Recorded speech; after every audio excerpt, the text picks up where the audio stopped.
आदमपुर उपचुनाव को लेकर जहां बीजेपी ने जीत दर्ज की है, तो वहीं कांग्रेस भी अपने इस 2024 के वोट बैंक को लेकर जीत मान रही है। इस बीच इनेलो पार्टी का क्या इस पर कहना है, हमारे साथ इस समय मौजूद है इलाहाबाद से विधायक और इनेलो के वरिष्ठ नेता अभय सिंह चौटाला जी। चौटाला साहब, आदमपुर उपचुनाव अभी हुआ, लेकिन बीजेपी ने तो जीत दर्ज कर ली, लेकिन कांग्रेस कह रही है कि हम दूसरे नंबर पर भी आकर जीत गए हैं, जो वोट बैंक है वो हमारा बड़ा है। कैसे देखते? ये बीजेपी की जीत नहीं है। बीजेपी बेवजह खुश हो रही है कि हम जीत गए। ये सीट हमेशा भजनलाल परिवार की रही और अब की बार भी चुनाव में हम भी वहीं पे थे।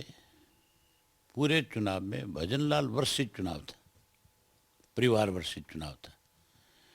लोगों ने चौधरी भजनलाल के परिवार को फिर से जिताने का काम किया, ना कि बीजेपी जीत कर के आई है।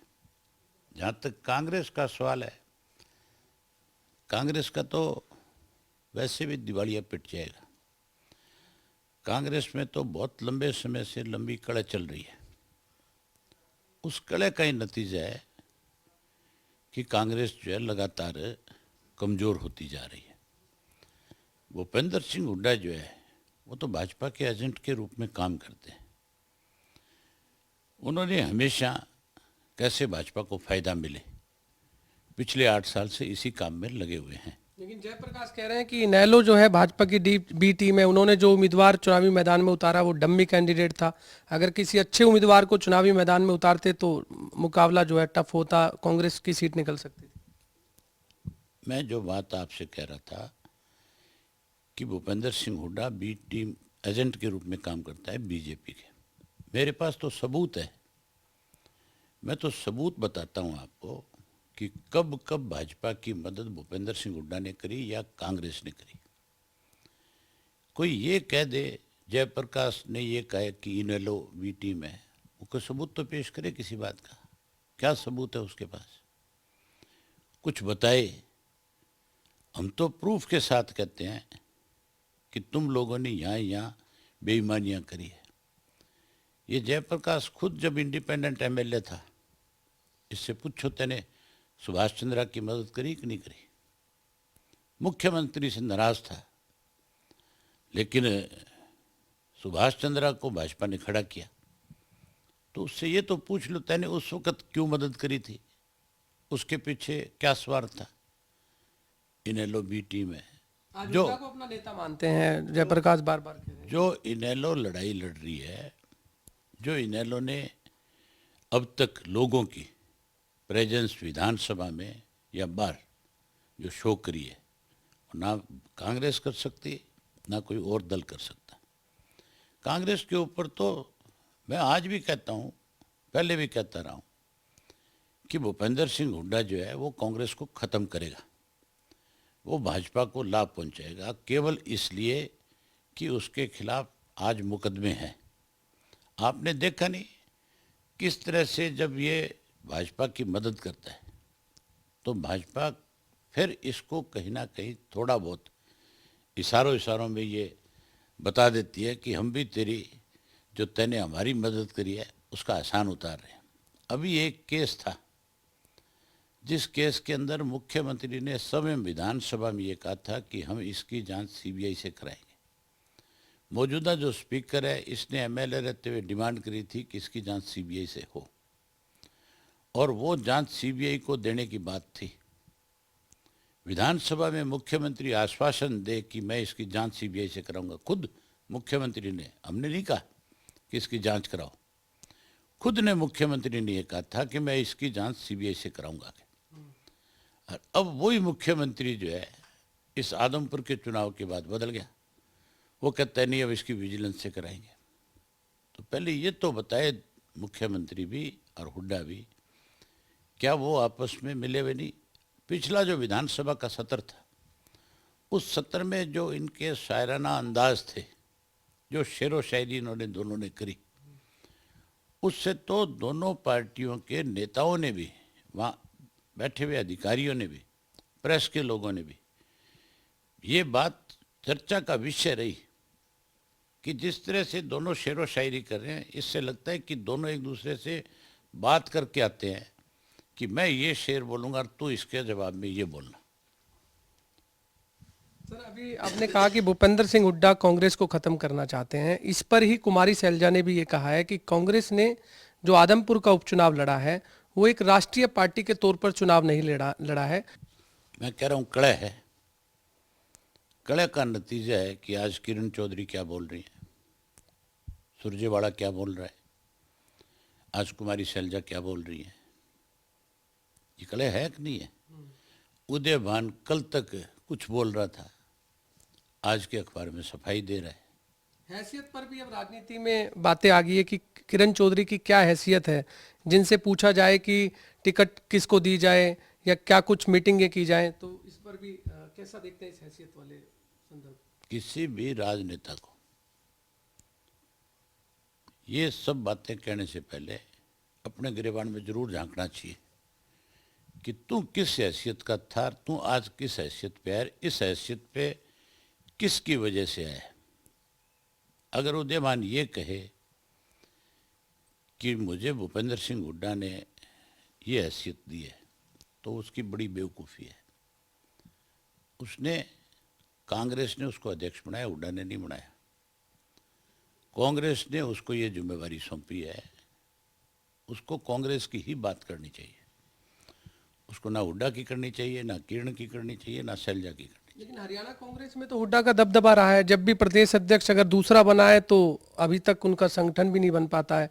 तो अब कहीं ना कहीं अब जब उनका अपना उदयभान को वो प्रदेश अध्यक्ष के रूप में लाए हैं तो अब तुरंत जो है संगठन भी तैयार हो गया है। तभी तो कांग्रेस खत्म होगी। दबदबा था, जब तक किसी का दबदबा नहीं था तब तक कांग्रेस में जान थी। ये दबदबे तो लेके बैठ गए इनको। कांग्रेस में जब जब डिवीजन हुआ, पावर डिवीजन में, तब तब कांग्रेस कमजोर होती चली गई, चाहे वो सेंट्रल लीडरशिप में ले लो चाहे स्टेट में ले लो। सरकार के 8 साल पूरे हो गए हैं। इसको लेकर के लगातार सरकार कह रही है कि हमने हरियाणा में भ्रष्टाचार को खत्म कर दिया है, बेरोजगारी दूर कर दी है। आप किस तरीके से देखते हैं सरकार के 8 साल को? अगर मुख्यमंत्री ये कहे कि मैंने भ्रष्टाचार खत्म कर दिया, इससे बड़ा मजाक इस प्रदेश के लोगों के साथ नहीं हो सकता। मुख्यमंत्री को तो इस बात के लिए प्रदेश से माफ़ी मांगनी चाहिए कि उसने भ्रष्टाचार के सारे रिकॉर्ड तुड़वा दिए। कोई डिपार्टमेंट ऐसा नहीं है जिस डिपार्टमेंट के अंदर भ्रष्टाचार आज चरम सीमा पे ना हो। आज दोनों हाथों से इस प्रदेश को लूटा जा रहा है। आज 3 लाख करोड़ का कर्जा है प्रदेश पे। मुख्यमंत्री वही बता दे कि ये 3 लाख करोड़ रुपए का कर्जा क्यों है, उसका कारण बता दे। कौन सी डेवलपमेंट हुई है जिसकी वजह से कर्जा लेने की जरूरत पड़ी, और उस डेवलपमेंट से प्रदेश को कौन सा रेवेन्यू शेयर बढ़ रहा है जिससे कल को वो कर्जा उतार देंगे। कर्जा उतारने के लिए तो मानेसर की ज़मीन जो है, जो सैकड़ों करोड़ रुपए की है, जिसकी आज हजारों करोड़ रुपया कीमत है, उस ज़मीन को एक्वायर करके उसको बेच करके कहता है मैं कर्जा उतारना चाहता हूँ। तो फिर कौन सी डेवलपमेंट करी है, कौन से काम किए हैं, कौन सा उसने जो ये कहते हैं कि हमने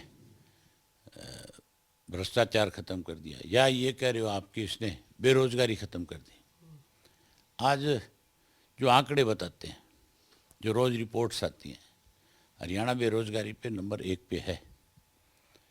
मतलब मुख्यमंत्री के पद पे बैठे व्यक्ति को कुछ भी बोलने से पहले बहुत दफ़ा सोचना पड़ता है कि मैं प्रदेश के लोगों को, देश के लोग मुझे सुन रहे हैं, मैं एक प्रदेश का मुख्यमंत्री हूँ, मुझे क्या बोलना चाहिए।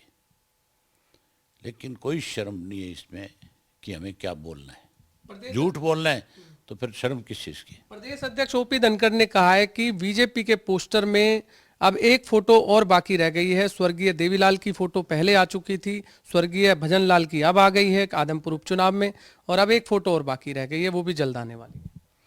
जो फोटो इनके पोस्टर में लगनी चाहिए थी वो तो इन्होंने ख़त्म कर दी। इस पोस्टर में 2 व्यक्तियों की फोटो लगती तो पोस्टर बहुत सुंदर लगता, अटल बिहारी वाजपेयी जी की और अडवाणी जी की।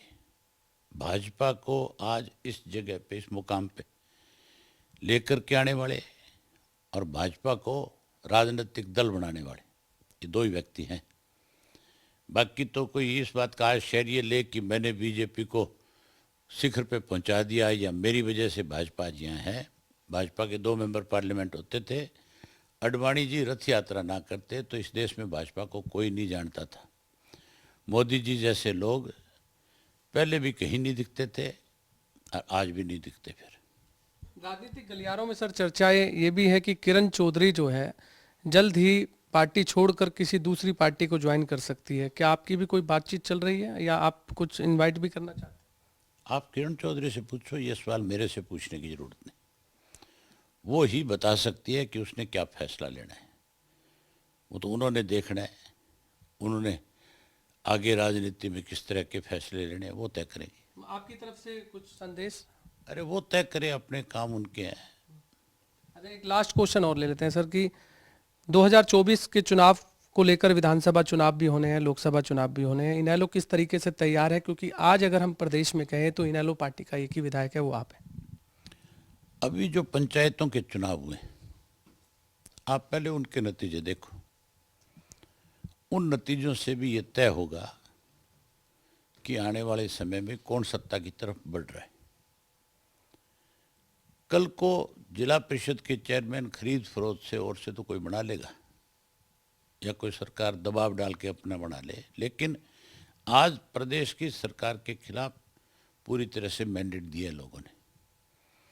आज इनके कोई सरपंच पंच, इनकी इतनी हैसियत और हिम्मत नहीं हुई बीजेपी की, जेजेपी की, कि वो कहीं अपना सिंबल दे करके चुनाव लड़ लें। जहाँ कहीं सिंबल दे करके चुनाव लड़े हैं, वहाँ के जब नतीजे आएंगे जिला परिषद के, तब आप सब हम कह दोगे ये बात है कि भाजपा सत्ता से बाहर हो रही है। सिंबल पे सिर्फ हमने चुनाव लड़ा है। हमने जितने लोगों को सिंबल दिए हैं उनमें मैं ये मानता हूँ कि 80% से ज़्यादा लोग जीत करके आएंगे। बहुत बहुत धन्यवाद सर। आपने सुना इनेलो के वरिष्ठ नेता और इलाहाबाद से विधायक चौधरी अभय सिंह चौटाला जी को, जिन्होंने अपना बेबाकी से जो है बयान दिए हैं। कैमरामैन जयदेव के साथ गुलशन ग्रोवर, गुरुग्राम।